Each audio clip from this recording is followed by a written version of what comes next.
Teguh kene ngendi ngono ki gek anak.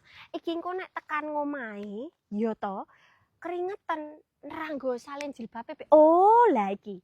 Aku kan duwe jilbab ya to bolak-balik.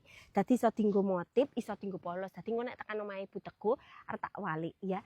Tapi pertanyaane iki ning ngendi omahe gek ngalas tok kok ngene ya Allah. Tak bele sik. Halo Bu Teguh, omahmu ki nandi? Aku ning nggon cerak kali, ning cerak kali. Heeh, mbok petuk. Jo, aku yo wedi lang gek aku mau dhewean. Heeh, zo. Zo, adoh apa ora? Zo tak munggah.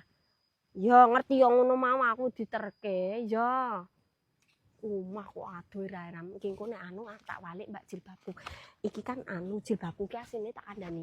Iki jilbabku arep nek tekanane Ibu Teguh arep tak walik ngene iki. Ngene iki. Apa saiki aku nganggo malik sik ya engko dadi nek tekanane Ibu Teguh aku nganggo motif yang ngene iki to, Mbak. Apa aku arep nganggo ngene iki. Kayane motif wae deh, Mbak. Engko sing pas polose pas ning ngene Ibu Teguh wae. Jan kok angel. Nah. Iki. Nah, ngene iki wae yo Mbak kayane yo. Terus tak kei kan iki asine nek gesper Mbak. Apik tak kei gesper ora menurutmu? Kayak gesper yo Mbak yo. Ben ora terlalu ribet ngono lho.